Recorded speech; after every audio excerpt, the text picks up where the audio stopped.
단일화는 단 10분 안에 커피 한 잔 마시면서 끝낼 수 있다. 윤석열 후보가 야권 단일화에 이런 입장을 밝혔죠. 실제로 국민의힘 내부에서는 단판 형식의 단일화 요구가 커지고 있습니다. 하태경 국민의힘 의원 연결해서 단일화와 또 여러 대선 현안 관련 입장 들어보겠습니다. 하태경 의원님, 안녕하세요. 예, 안녕하세요. 하태경입니다. 네, 잘 지내셨죠? 예, 저희들이 한 달쯤 전에 한번 네, 전화 왔죠. 그러게요. 이제 대선이 딱 28일 남았습니다. 예. 현재 판세 계속 짚어보실 텐데요. 야권 단일화와 관계없이 윤석열 후보가 자력 승리가 가능하다. 이렇게 보고 계십니까? 예, 뭐 저는 그 발표되는 여론조사를 그 트렌드는 신뢰하는 편이고요. 네. 그래서 뭐 제가 따로 정보가 있는 건 아니고 아, 예. 누구나 다 볼 수 있는 언론에 지금 공표되고 있는 수치들을 보면 네. 그래도 자력 승리 가능성이 굉장히 높아졌다. 물론 뭐 방심은 금물이지만 네. 뭐 현 상황으로는 뭐 그런 것 같습니다. 예. 네. 추세를 말씀해 주셨습니다. 추세적으로 여론조사에 윤석열 후보가 계속 우위다. 그런데 그 격차는 무척 작지 않습니까? 괜찮은가요? 네, 맞습니다. 그래서 방심은 금물이라고 하는 것이고, 네. 근데 이제 저희 캠프가 이제 지향하는 가치가 예. 대통합 정부잖아요. 네. 그래서 좀 더 많은 분들과 손잡고, 네. 대한민국의 미래를 개척하겠다 이런 의지가 확고하기 때문에, 네. 어쨌든 저희들은 세를 더 확보할 수 있고, 네. 그게 가능하다고 지금 생각하고 있습니다. 네, 대통합 정부 그리고 좀 더 확실한 승리를 위해서는 단일화가 필요하다 이렇게 해석이 되는데 그런 말씀이죠? 그걸 뭐 저희들이 거부하지는 않는다는 거부하진 거고요. 않는다는 말씀이시고요. 근데 이제 지금 네. 최근에 이제 논의되고 있는 이제 단일화 내용들을 보면, 네. 뭐 10분 만에 끝난다 이게 좀 정확한 의미 부여가 좀 필요할 것 같아요. 네. 그 말은 어떤 실무적인 일종의 지분 나누기형, 네. 나눠 먹기형 그런 단일화가 아니다. 아하. 큰 이제 가치 공유 네. 이것이 되면 단일화가 어쨌든 성사되는데 네. 다른 핵심적인 사항은 가치 공유가 중요하다 이런 내용이고요. 네. 그래서 이게 복잡하지 않다는 거죠. 아하. 그 뭐 조건 따지고 이럴 게 전혀 없고 마음이 맞으면 그냥 큰 틀에서 합의가 이루어지는 이런 형식의 통큰 합의가 단일화 협상이다 이런 말씀이시죠? 그렇죠. 명분이 중요하다는 거죠. 명분이 중요하다. 예, 예. 일단 안철수 후보 측의 반응이 초반에는 그 10분 안에 커피 한 잔이라는 것에 대해서 좀 부정적인 반응이 나오다가요. 그다음 안철수 예. 후보가 윤석열 후보가 만나자고 한다면 생각해 보겠다 이런 또 말씀이 나옵니다. 그건 이제 네. 예, 예, 예. 말씀하시죠. 그건 이제 저희 쪽에 그 10분 이런 의미, 윤 후보가 말했던 의미가 예. 그 어떤 계산적인 공학적인 이런 단일화가 아니라 네. 이제 대한민국 미래에 대한 큰 가치 이런 걸 이야기하는 거다라는 음흠. 그런 뭐 진심이 좀 전달된 것이 아닌가 생각이 됩니다. 네. 어제 제가 이제 권은희 의원과 원내대표와 인터뷰를 했는데요. 이준석 대표 말씀도 그렇고 이 협상 이라는 또는 단판이라는 용어 자체에 대해서도 그렇고 대단히 이제 부정적인 말씀을 하시면서 결국 그건 안철수 후보에게 포기하라는 것 아니냐라는 어떤 인식을 갖고 계시던데요. 그런 것이 맞는 겁니까, 실제로? 이제 그 여론조사형 단일화에 대한 질문 같은데요. 예. 이제 여론조사형 단일화는 좀 일찍 해야 됩니다. 음흠. 근데 당장 며칠 뒤면 후보 등록하고 포스터가 붙잖아요. 그렇죠. 예, 그러면 그때 여론조사 사실은 그 룰 전쟁이거든요. 네. 이제 그런 방식의 단일화는 지금 시점에서는 시기가 너무 늦었다. 그런 시간이 방식의 없다. 단일화를 하면 서로에게 피해만 주는 마이너스형 단일화라는 거죠. 네. 그래서 우리 후보한테도 안 좋지만 그건 안철수 후보한테도 안 좋다는 거죠. 계속 기싸움을 벌여야 되고 신경전을 네. 해야 되고 예. 이미 다 경험해봤잖아요. 네. 그래서 여론조사형 단일화는 뭐 서로에게 안 좋은 것을 네. 우리가 굳이 할 필요가 있느냐 하는 것이고 네. 그래서 이제 중요한 것은 차기 정부에 대한 비전 네. 이런 부분이 굉장히 중요하고 제가 볼 때는 사실은 저희들이 잘 맞아요 케미가. 왜냐하면 윤석열 후보는 이제 공정을 가장 큰 모토로 하고 있고, 예. 그래서 대한민국 공정을 책임을 지고, 안철수 후보는 미래에 대한 비전이 확고하고 실제로 능력을 갖추고 있잖아요. 네. 예를 들어서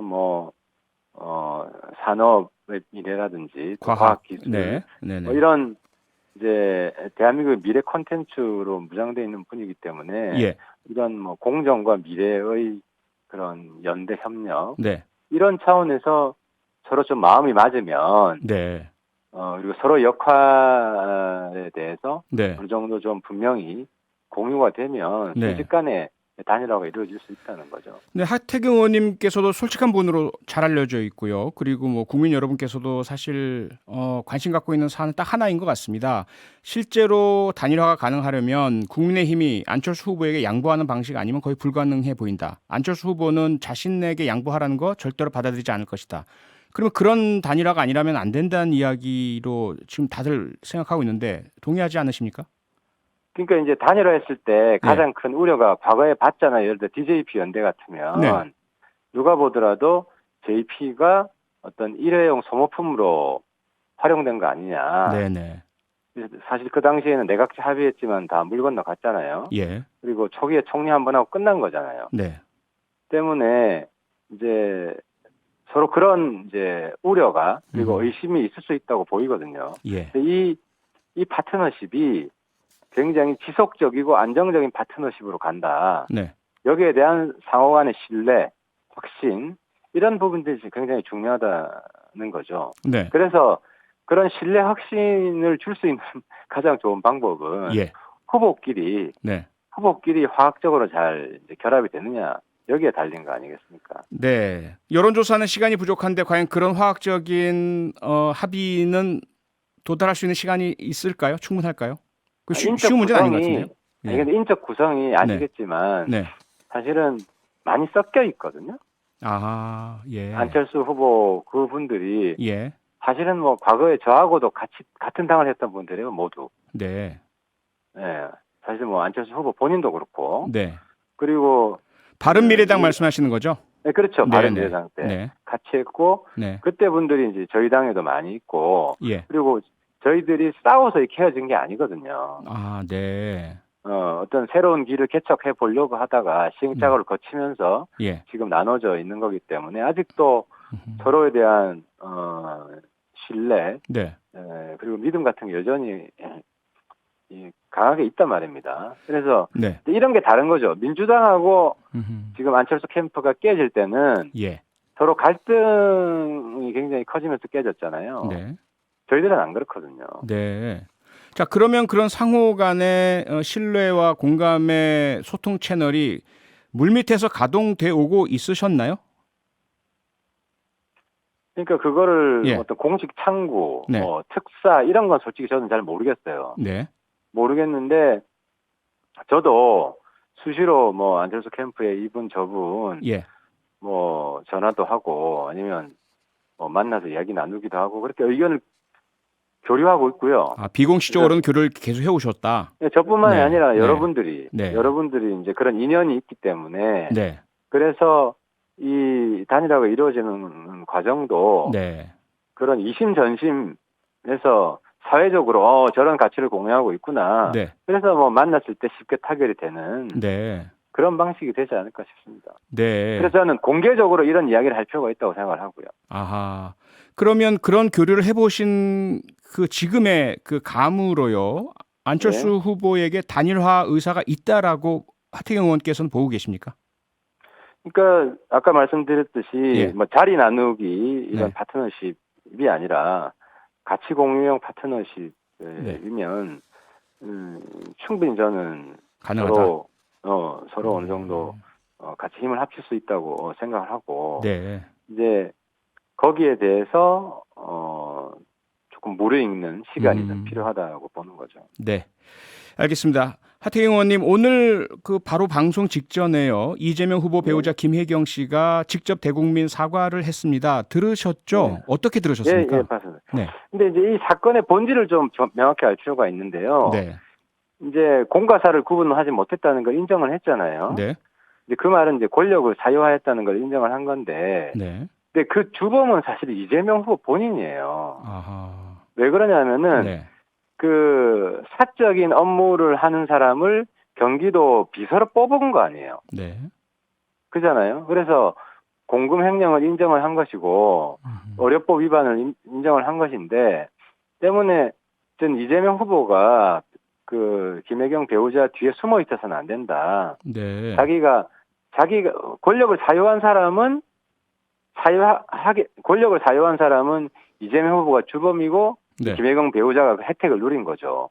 그리고 사실 혜택은 같이 누린 거고 때문에 이재명 후보가 입장 표명을 좀 해야 된다고 생각을 해요. 네. 그리고 한 달 전에 이걸 부정했거든요. 네. 그런 배우자 업무를 하는 전담 비서를 뽑은 적이 없다. 그런 일을 하고 그 사람은 그 비서는 그 배우자 전담 비서가 아니다라고 부정을 했는데 사실 네. 오늘 김혜경 배우자가 인정을 한 거기 때문에 네. 자기 그 배우자가 인정한 것을 이재명 후보 본인은 네. 어떻게 생각하는지 네. 자기가 잘못 임명을 한 건데 사실 이게 직권 남용이잖아요. 그래서 저는 이재명 후보 입장 표명이 예.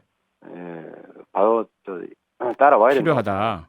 예. 자, 그러면 하태경 의원님께서는 그 배 씨를 공직에 임명한 것 자체가 직권남용이라고 보시는 겁니까? 아니면 그를 통해서 실제적인 직권남용, 직무유기 뭐 또는 공금 횡령 같은 일들을 이재명 후보가 알고 있었고 지시했다라고 생각을 하십니까? 그러니까 쟁점은 네. 처음 뽑을 때부터 예. 이 사람이 배우자 전담이었냐, 배우자 담당이었냐, 네. 아니면 뽑고 나서 그런 일을 시킨 거냐 이거잖아요. 네. 근데 오늘 그 김혜경 씨가 이야기한 내용을 보면 오래된 인연이라는 이야기를 했어요. 예. 그래서 그 오래된 인연 속에서 계속 그런 이제 신세를 졌다. 네. 그런 일을 했다는 걸 인정을 한 거기 때문에 뽑을 때부터 그 그런 배우자 목적이었다. 담당이라는 거를 예. 저는 시인했다고 보는 거죠. 그래서 네. 이재명 후보가 이걸 인정하느냐 마느냐가 네. 이번 사건의 그 키포인트다. 네. 보는 겁니다. 네, 의원님 마지막으로 윤석열 후보가 오늘 한 일간지와 인터뷰 내용 공개가 됐는데요. 네. 문재인 정권의 적폐 수사를 할 것이다라는 이야기를 하면서 논란이 일고 있습니다. 어떻게 생각하십니까? 그거는 뭐 사필 규정 아니겠습니까? 근데 이제 민주당에서는 네. 대통령이 그걸 일일이 개입을 해서 뭐 일종의 보복을 하는 거 아니냐라고 지금 몰아가고 있는데 네. 그러니 국민들께서는 그 우리 윤석열 후보는 시스템으로 하는 것이다. 네. 어떤 우리가 권력을 잡았다고 해서 그 검찰을 우리 권력의 어떤 뭐 권력의 신여로 만들지는 않는다는 믿음이 저는 있다고 봅니다. 네. 그래서 범죄가 있는데 그걸 뭐 묻어주고 할 수는 없잖아요. 예. 또 그게 네. 첩벌 정신도 아니고. 네. 통상적인 시스템에 의한 그러한 수사가 이루어질 것이다. 잘못이 있다면. 그렇죠. 문재인 네네. 정부의 중요한 권력 범죄 지금도 예. 수사가 진행되고 있는데 네. 다들 지금 지연되고 미루고 뭐 이러고 있잖아요. 예. 그런 부분들을 정상적인 절차대로 진행해야 된다는 거죠. 그래서 이건 알겠습니다. 일종의 비정상의 정상화죠. 알겠습니다. 오늘 말씀은 여기까지 듣겠습니다. 고맙습니다. 예, 감사합니다. 네, 지금까지 하태경 국민의힘 의원이었습니다. 평일 저녁 6시 5분에 여러분을 찾아갑니다. MBC 라디오 표창원의 뉴스 하이킥.